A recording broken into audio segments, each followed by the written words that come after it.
माया हमारे मन पे क्यों अटैक करती है, हमारे मन को भ्रमित क्यों करती है, हमारे मन को डिबेट क्यों करती है, हमारे मन को डिस्टर्ब क्यों करती है। माया मन को ही क्यों पकड़ा रखा है माया ने? वेल, वो इसलिए है क्योंकि हमारे मन में ही थिंकिंग, फीलिंग और विलिंग है। हमारे मन में 3 कैपेसिटीज़ हैं। मन सोचता है और भावनाएं होती हैं मन में, और तीसरा है मन की चेष्टाएं होती हैं, कुछ करना चाहता है इच्छा कुछ करने की।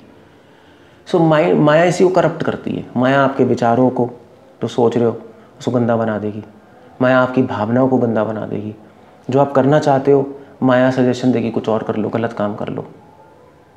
तो माया का बेस्ट टारगेट माइंड ही है, क्योंकि एक बार आपके विचार, भावनाएं और आपकी जो करने की इच्छा, चेष्टाएं वो करप्ट हो जाए तो अपने आप आसानी से आप खुद ही गलत रास्ते पर चले जाओगे। मगर ये अच्छी न्यूज़ भी है वैसे, अगर आप उल्टा सोचो। माया केवल मन पे ही अटैक करती है, माया आपकी आत्मा को नहीं छू सकती। ये बहुत बड़ी रहस्य है, ये गीता का रहस्य यही है। इसलिए भगवान कह रहे हैं इंद्रियाणि पराणि अभाहुर इंद्रियभ्य परम मनसस्तु परा बुद्धिर परसस्तु ईश्वर। कृष्ण कह रहे हैं माया सिर्फ आपके मन को अटैक कर सकती है, आत्मा को नहीं छू सकती। इसलिए बेस्ट है आप मन के स्तर से ऊपर उठ के आत्मा के स्तर पर चले जाओ। आप मन के लेवल पे रहोगे तो माया तो मन को पकड़ेगी और आप डिस्टर्ब होगे। आप मन के लेवल से ऊपर आत्मा के लेवल पे चले जाओगे तो माया मन को कुछ भी करती रहेगी, आपको कोई प्रॉब्लम ही नहीं है। अब आप पूछेंगे भाई आत्मा के लेवल पे जाने का मतलब क्या है, मन पे रहने का मतलब क्या है? वेल, मन पे रहने का मतलब ये होता है कि मन का काम मैंने बताया, सोचना, विचार करना, भावना और चेष्टा।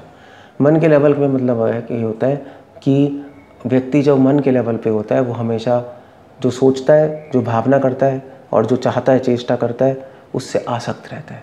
और वो सोचता है हाँ ये ठीक है, मैं जो सोच रहा हूँ ठीक है, मेरी भावना ठीक है, मैं जो करना आता हूँ ठीक है।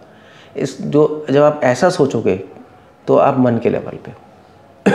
मगर अगर आप आत्मा के लेवल पे हो तो आप ये नहीं सोचोगे मन जो सोच रहा है ठीक है, मन भावना कर रहा है ठीक है, मन चेष्टा कर रहा है ठीक है। आप ये सोचोगे कि भगवान जो कह रहे हैं, भगवान के विचार ठीक हैं, भगवान के भक्तों की भावनाएं ठीक हैं, और भगवान जो शास्त्र में कह रहे हैं मैं तो वो करूँगा।